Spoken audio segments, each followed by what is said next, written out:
Okay, that better? Yeah. All right. The invocation by Reverend Brian, if you'll please stand. All right, pray with me. Father, your word says that we enter your gates with thanksgiving and your courts with praise. And so I just come before you today with a thankful heart, thankful for the opportunity to serve this city, the community members in this city. On behalf of the Parks and Rec Department, Lord, we love being able to serve the community with these amazing events, with these amazing programs that we put on, the facilities that we get to care for, the parks that we get to maintain and beautify. And I just thank you so much for the opportunity that we have each and every day to serve in this way. I thank you for godly leadership in this city. I thank you for the wise counsel of this board. And I thank you for your continued support of Yukon. I ask for your blessing to pour out as we remember the two most important commandments, that we should love the Lord our God with all of our heart, soul, mind, and strength, and that we should love our neighbor as ourselves. And so help us to love our neighbor well through service, through these amazing community engagement activities that we put on, and just continue to put your hand on the City of Yukon Parks and Rec. I pray all of these things in Jesus' name. Amen. Amen. Thank you, Brian. Please join me in a pledge of allegiance. I pledge allegiance to the flag of the United States of America and to the republic for which it stands, one nation under God, indivisible, with liberty and justice for all. All right. Gail, you want to call a roll? Joe Bauman, Here. Tim Rhodes, Carrie Sharp, Here. Stephen Nelson, Here. Joe Edwards. Okay, thank you. Item 5, visitors, special guests, and public comments. And that's not to mean that all of you aren't special, but apparently we have no special guest. Approval of minutes from May 21st. Do I have a motion? So moved. Second? I'll second. Okay, any discussion? All in favor, aye. Aye. All opposed? Okay, minutes are approved. Parks and Recreation Department report and project updates. Well, good evening. It's been another month full of a lot of activities and a lot of progress in Parks and Recreation, so excited to share some of that with you this evening, and we'll jump right in on the projects here. As you guys are aware, we have done a lot of work over at Kimball Bay, several different projects going on over there at the same time. We were almost completed with painting the pool building last month when we had the park board meeting, and that was finished a couple days after that. And I think we've got a couple of photos there of Kimball Bay there, that if you can see that on the left side, I think that will be everybody's left side there. Painted blue, and it still blends in with that sign. If you remember, the building used to be kind of a greenish color, so I really like the new color. It turned out really well there with that new blue. That blue is also on the inside of the restrooms and locker rooms in that area as well, so really a nice upgrade and a fresh coat of professional paint on there. We also are about 95% of the way through with the fencing project out there. The reason it's not all the way done is because we have the large cantilever project going on at the same time. And so we wanted to leave that area down until they get all that heavy equipment in and out of there. Otherwise, we're going to put the new fence up, take the new fence down, bring the equipment in, and play that game. So that last little bit of that fence will go up right when they get done with the large cantilever project out there. The middle picture that you see there is the smaller of the umbrellas that's going in out there. That's the shade umbrella area. That's where the turf is going to go. You can see kind of the outline there of the baby pool. So turf will go over that area, and then the umbrella will go up, and then a cool deck spray will go on the outside of that area. So that project's expected to be mostly done this week on that side. So really looking forward to seeing the finished product on that. Then on the other side of the pool, the west side, that's where the large shade cantilever will go. You can see the big post laying on the ground there in that far picture. there. And just by the size of that, you can see how large that cantilever is going to be. 50 feet wide by, I think, 22 feet high on that, or wide on that. So going to be a really large cantilever, provide more shade than what we had previously. So our park staff will go out there. They will remove the shade structure that's out there, the metal shade structure right now. And then right after that, the company will come in and install those posts and then the cantilever after that. So that's expected to start and hopefully finish next week.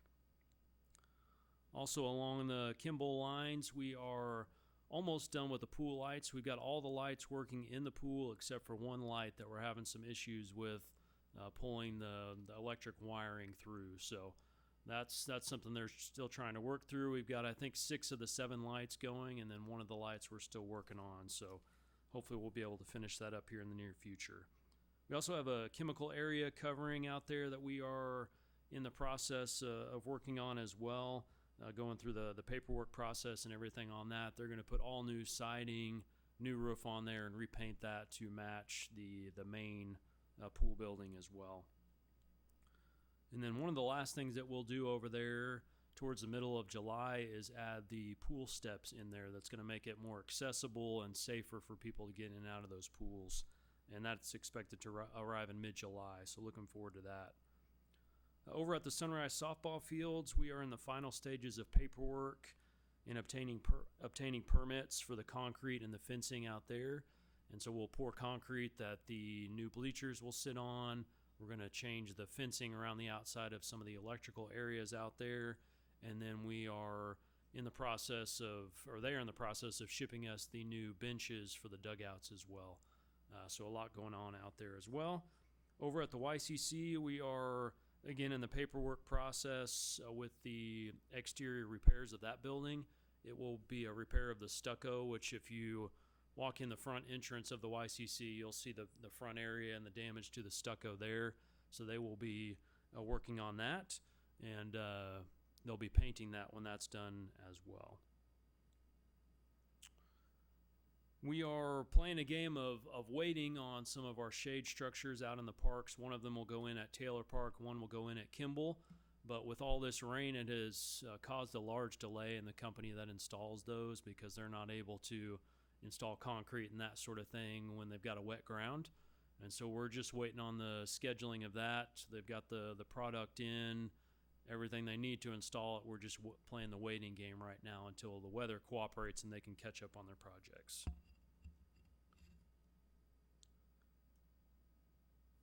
This is the progress that we're making over in City Park on the fencing project over there. If you've been out there, there is a very large area of fencing out there. We're replacing all of that. And so right now they're in the demo process, pulling the posts out of the ground, doing that work. And then they will install all new posts, fencing, gates, everything will be installed by the end of June. And so it'll be looking nice out there with that new black chain link fence by the 4th of July. So looking forward to that being completed here in the next couple of weeks. We are also nearing the start of the Chisholm Trail irrigation project. I believe they will still be starting this Friday depending on rain and all that kind of thing as well. But that project should be completed by the 4th of July as well. Kimball Swing, same thing, dealing with some rain on that. That's the same company that installs our shade structure, so waiting on them to make progress on some other projects before they can get to ours. So just playing the waiting game on a few of these projects. I talked a little bit about this project last time, and we were probably 75% done last month, but you can see a before and after picture of what that bridge looked like at Ranchwood that crosses that drainage ditch there onto the soccer fields, and then the finished product there on the other side. So you can see the big improvement not only in the look of it, but the accessibility of it, and then the safety of it as well.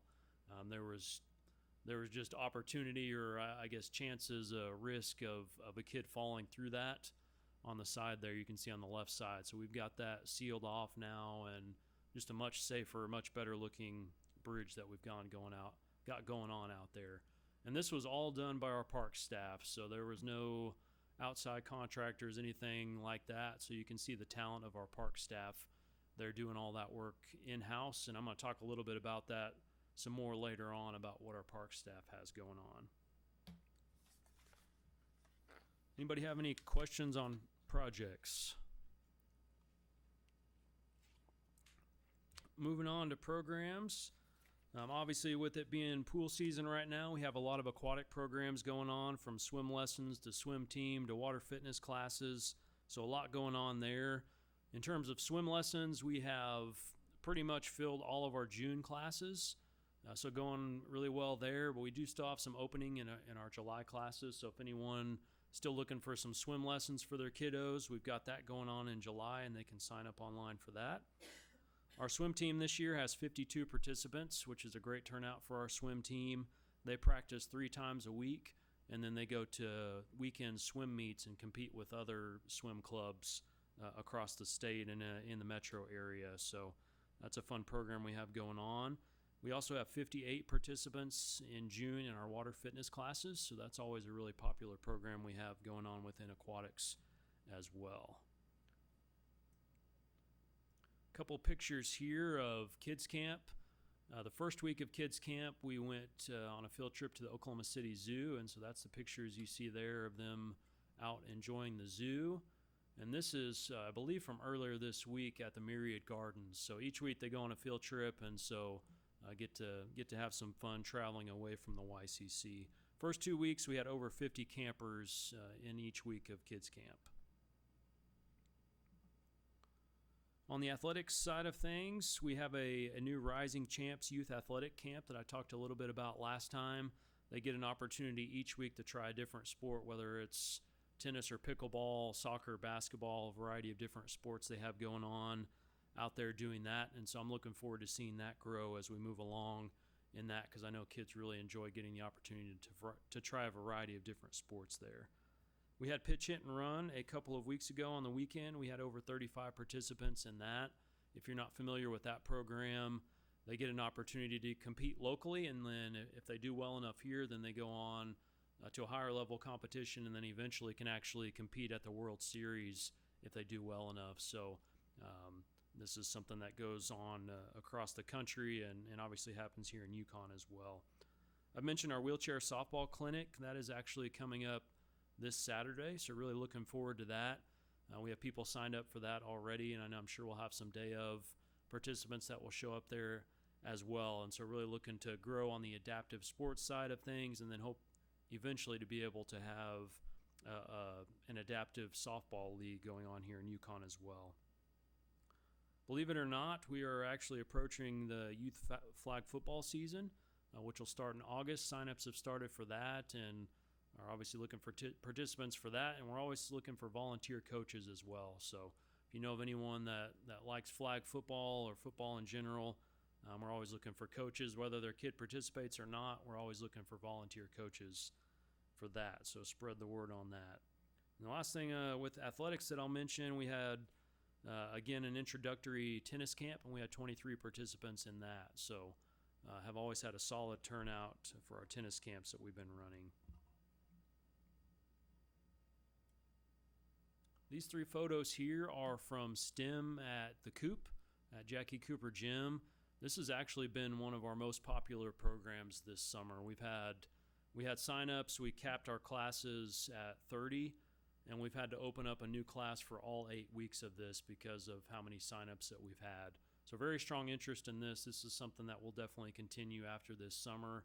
But kids have had a lot of fun with this. Everything from that middle photo, you can see the egg drop that they did. We've had volcanology, lava lamps, paper airplanes, slime, solar ovens. These are all classes that they'll get to experience throughout this summer over at Jackie Cooper. So that's been really popular and well attended. Our cooking classes are also going really well. We have a culinary camp this summer. And again, just like the STEM classes, we've had to open up additional sessions because of just how many people have signed up for these. We have actually 11 on our waiting list for that. So going really well with the cooking classes. This is a picture of our Spirit League All-Star game. So at the end of every season, we have an All-Star game where all of our participants in the Spirit League baseball get to go out there. We have police and fire that go out there and support that event as well. And this year we did this event in honor of J.C. Ragsdale, which is who the field is named after. He actually passed away, as I mentioned to you guys there, and we got to have this event in honor of him. We had baseballs made with his name on them, and got to hand those out to people at that event, and it was a really great event out there in his memory, and so I know everyone really appreciated and enjoyed that. This is another couple of pictures from that event, so you see the great turnout there, and just a really cool event, one of my favorite ones that we do each year. And then this is a picture out at Express Ranch, where we host our Spirit League Award ceremony every year. So we serve them pizza out there, and then we hand out awards to all the participants in Spirit League. And you can tell by the look on their faces just how much they enjoy this event and Spirit League in general. So one of our favorite programs here in Parks and Recreation. On the aquatics side of things, obviously we're in full swing now in the aquatic season at our pools and splash pads. Everything's been going well there. As I mentioned last time, we are expanding the hours this year, so City Splash is open every night until 8 p.m., and then at Kimball we're open till 8 p.m. on Friday. So some additional evening hours there for working families. I did want to mention our 4th of July pool hours for everybody. We will have normal pool hours up until and through July 2nd, and then on July 3rd both pools will be closed because we'll have all staff out at Freedom Fest working that event. On the 4th of July, Kimball will be closed, but City Splash will be open from 12 to 4, and that is actually a free swim, so there's no cost to enter City Splash on the 4th of July, so encourage everyone to come out and enjoy that. And then by the time we hit to Saturday the 5th, we're back to normal hours out at the pool, so everything is normal from the 5th and on. Splash pad hours will have no changes in hours, except Freedom Trail Splash Pad and Playground will close at 5 p.m. on July 3rd and July 4th. That's because that area is in the blast zone for the fireworks, and so we can't have people in that blast zone, so we've got to shut down those areas. Lots going on in special events. You can see our 3 main events that we have going on currently and coming up as well. Concerts in the park every Thursday evening, Friday Fun Days every Friday morning, and then obviously Freedom Fest on the 3rd and 4th of July. I think we've got, another photo. That's the second week of concerts in the park. We actually had to cancel the first week with all the rain and lightning in the area that evening, but we got kicked off last week, and you can see a few pictures of the crowd and the musicians out there last week.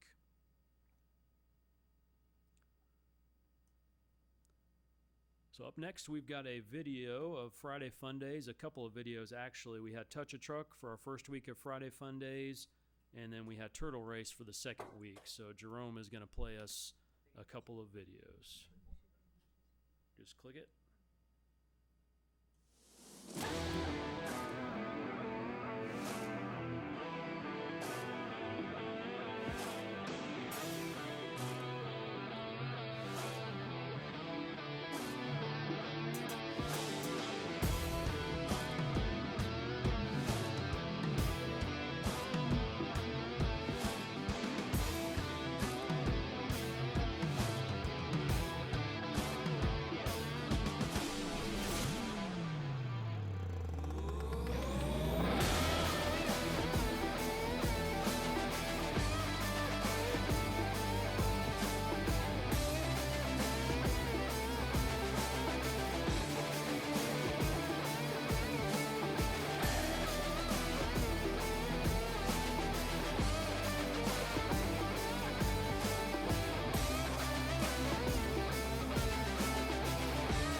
So that was Touch a Truck, and then we're going to play the Turtle Race next.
So you can see all the fun we're having out at our special events, and a lot more to go still throughout the rest of the summer. You can see on your screen there, that is Freedom Fest, which is coming up actually 2 weeks from tomorrow is when we'll get kicked off with that. And you can see hopefully you can see the schedule on some of that, but you got the 3rd there and then the schedule for the 4th. We've got everything from live bands and orchestras, free ice cream and watermelon, kids crafts and games, cherry bomb triathlon, car show, children's parade, hot dog eating contest, swimming, food trucks, cornhole tournament, and of course the fireworks. So you can imagine how much work goes into that. So really appreciate the event staff, and really it's all of our staff that puts in a lot of work for Freedom Fest. So really looking forward to serving the community in that way. Talked a little bit earlier about our parks department and what they have going on. I know a lot of times I think people think, you know, the parks department is just maintenance. So they're mowing and weed eating and spraying and doing that sort of thing. But it's really a lot more than that. So I wanted to touch on just a few projects. I mentioned the Ranchwood Bridge earlier. That was all the parks maintenance department that did that. But also wanted to show you a couple of areas that have been really improved over the last year, and I'll show you some pictures of this. This area, I wish we had a before picture of this. This area was entirely dirt. So this is where the geese would walk around, where people would feed the geese, just completely dirt. Only thing growing up was a few weeds here and there. As part of Patriot Project last year, we did a lot of work out in this area and laid some seed in there. Couldn't really see anything going on until the spring, and now this is what it looks like out there. So from completely dirt to a bunch of beautiful wildflowers out there that people get to enjoy. That's in Freedom Trail right there by Mulvey Pond, kind of that sidewalk area where you go from City Park into Chisholm Trail Park there. So it looks really nice out there. I think we've got another photo as well, so you can see the pond behind it there. And so that's what it's going to look like out there hopefully every spring, with the wildflowers and just a different take on it. So it's not, you know, an area that's well-groomed grass. It's really an area where we just kind of let it grow and see what happens, and it's a beautiful area of nature out there that we're really proud of. And that's our guys organizing that, and that's also Southwest Covenant School in partnership with us, working hard to get this area to look how it is this spring. So really proud of that partnership and what that led to. This is Boot Hill. So Boot Hill is an area that is very popular for runners to get their exercise running up and down the hill. So on 3 different sides of that, you've got kind of a dirt path that goes up there, with the largest being on the side you see right there. So we've added sod on all 3 sides of that and really trying to get things looking good there on Boot Hill again. And it will be fenced off up until Freedom Fest, and then we'll take that fence down and people will be able to enjoy the hill again as part of Freedom Fest. So appreciate the hard work on that. And this has been an area that's been a big challenge as well. So it's a hill, we've got that buffalo on top of it, and it's very difficult to get any grass to grow on there because you get rain and it just washes that grass right off of there. So we kind of have a new take on this. We're going to add some boulders. We're going to as you can see, we've added some plants on there as well, and kind of a new natural look to it out there. So we're going to see how that all goes. We don't expect to ever be able to get a whole lot of grass to grow on there. So this is kind of the new take on that our parks guys have worked really hard on. And then I've got some pictures of some flower beds as well. We've got staff that work really hard on these flower beds, and now's the time of the year that really pays off and looks really nice. Those are both in Chisholm Trail Park. The one on the left is kind of at the base of Boot Hill there, and then that other flower bed, I believe, is right by the Oklahoma parking lot there in Chisholm Trail Park. So the guys have worked really hard on that area, and really appreciate that from them. And there's another couple of pictures there. You've got on the left side there, that's at Freedom Trail at the new playground out there. The guys have worked really hard on getting that flower bed ready to go and looking nice in the spring as well. And then that other flower bed is in the middle of the parking lot out there at Freedom Trail. So that's how a lot of our flower beds look throughout the city, and our guys work really hard to maintain those. Wanted to just quickly mention the budget. I mentioned that last meeting. It was going to be approved on June 3rd. That was approved on June 3rd by the City Council. And I'll have some more information for you guys next month on projects and some different exciting things that we're going to get to do this next fiscal year, which starts on July 1st.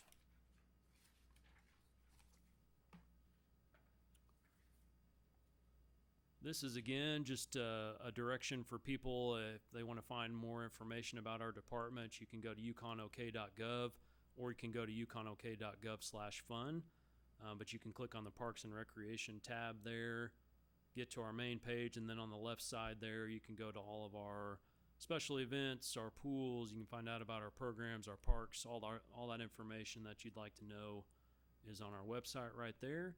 And then this is just some additional contact information, our social media platforms, all that good stuff where people can find us and contact us. The last thing I wanted to mention today is a little bit of some sad news for us. We did lose an employee last week, Don Shane, who worked in our Parks Department. He had served with us for the last 3 years and had developed cancer about, I believe, 5 or 6 months ago. And so we lost him this last week, and so I want to talk about Don here for a minute and how much we appreciated him. There's really so much that I appreciate about Don. Don was a Navy veteran. He was someone that came to work with a positive attitude every day, taught so much to our younger staff and our older staff as well, not just about parks, but about life, and talked about his faith. And so really appreciate what Don was able to do. He was a handyman. There wasn't anything that we couldn't do out in the parks or in our facilities, for that matter, that Don couldn't handle. He was also the guy who organized our parks building. You would go over there, you'd know exactly where everything is. It'd be clean. It'd be right where it was supposed to be, and he would always handle all of that. He was such a positive influence on all of us. And then the biggest thing for me, we attended his funeral earlier this week. Don was a man of God, and we know where Don is now. And you could tell that just by how he talked, what he talked about when he was at work. And you could tell, from his family and his interactions that he's in the right place now. So wanted to just talk about Don and mention that to you guys. He handled his illness so well. It still had a positive attitude, handled it so well, and his faith got him through all that. So just want to offer up my prayers to his family, to his wife Peggy, and just let them know how much we appreciated his service to the community. And I'll throw it back over to you, Joe. Okay, thank you, Ryan. That's a good report. As usual, I like the videos. Okay, item 8, new business. Do we have any new business to bring up? I had a question about something that we discussed at the last meeting. We had an open position at the DRC kitchen. Was that able to be filled? I know there was some question because of the hiring freeze. We did fill that position. That employee is no longer with us, so that position's back out there. So if anyone likes to cook and enjoys cooking or managing a kitchen, we are looking for somebody right now. But